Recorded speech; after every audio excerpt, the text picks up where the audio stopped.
Good evening. And on behalf of the Dallas Museum of Art, I'd like to thank you for being part of this exemplary program and exhibition. The Dallas Museum of Art is privileged and honored to showcase students' art from the Advanced Placement Program for the past 12 years. That's incredible, long term. The exhibition exhibits strength and diversity in a broad range of styles and expressions.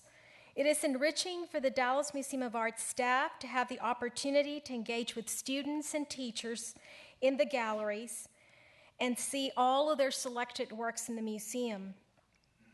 You, the students, are inspiring so many others during the visitors' experiences that we have here.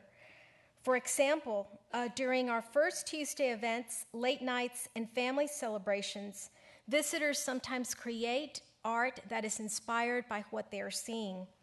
They spend a lot of time in the Concourse Gallery and come back for repeat visits.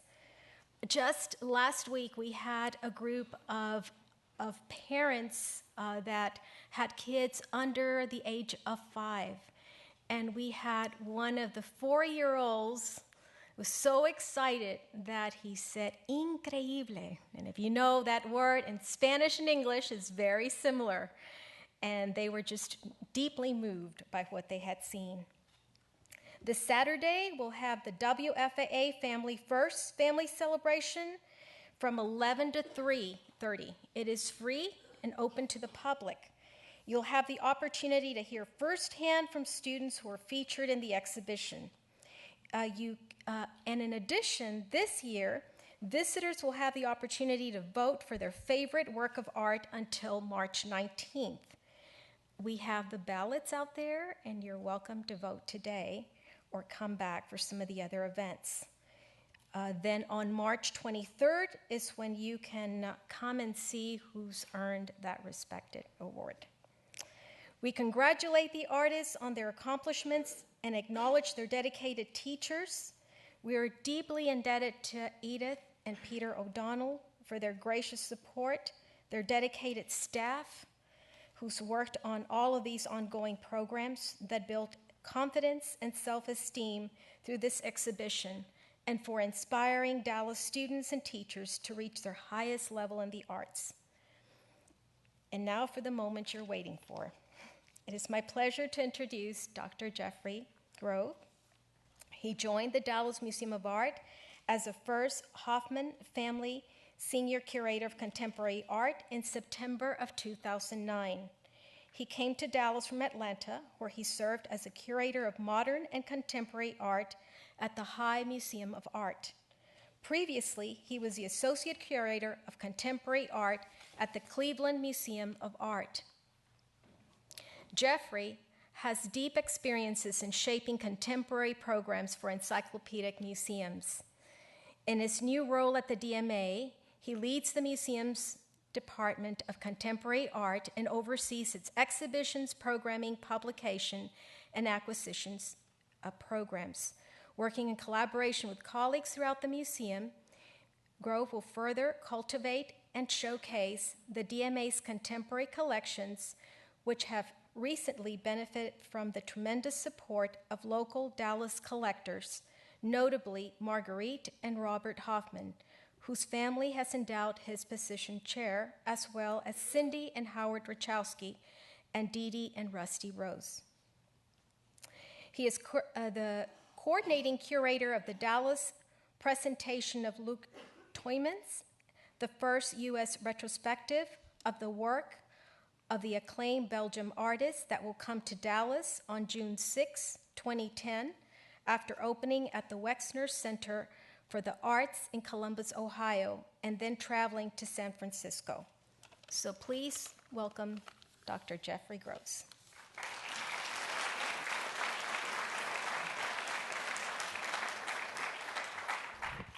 Good evening, everyone. I'm very happy to be here, and I'm very happy, well, I'm actually blinded, so I can't see you, but I'm happy to see so many people here. And let's be honest, my talk is not the moment you've been waiting for. You're waiting for me to get done so we can hear who won the prizes. So I'm going to keep my remarks brief because really rewarding you is what tonight's about. But I just want to say that I was honored to be asked by Mrs. O'Donnell to do this, to serve in this role. I really give kudos to the jurors who winnowed the selections down from 200 plus to 40, because it was really, for me, a very tough challenge to decide who would receive these awards, because, and I mean this sincerely, I would give every single artist an award if I could. I was quite impressed by the capacity for really sophisticated work that I saw. I've only been in Dallas for 6 months, and I've been slowly learning the community and learning the artist community, and this was one of my first immersions into a younger artist community, and I have to say that the work is quite sophisticated. The handling of materials is impressive. The breadth of the materials that are on view in this exhibition are impressive, and I have to say, I hope that each of you feel honored to have your work presented in the museum in such a really tight, beautiful exhibition. Walking down the concourse the last few days, I've heard so many comments, as Mary Therese said, from our visitors who, and I wrote this in my juror statement, if there were not a sign there telling them that it was an exhibition of students' work, I think that they would be mistaken and not make that assumption that it was by people who are still in high school. So to all of you, I want to now say congratulations, and I'll look forward to talking with you after you receive your awards. Why am I qualified to give these awards to you? Well, I'm not.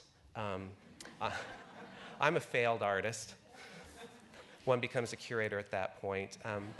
But I should say, when I was growing up in my very small town in southern Illinois, I was a good artist. I was the kid in 4th grade and 5th grade who had his picture, in the art fair. And I did take art in high school my freshman year, but sorry, teachers, my teacher and I kind of hit heads, and so I never took art after that. But interestingly enough, I was an undergraduate in art. I attended the University of Illinois, where I obtained a degree in industrial design.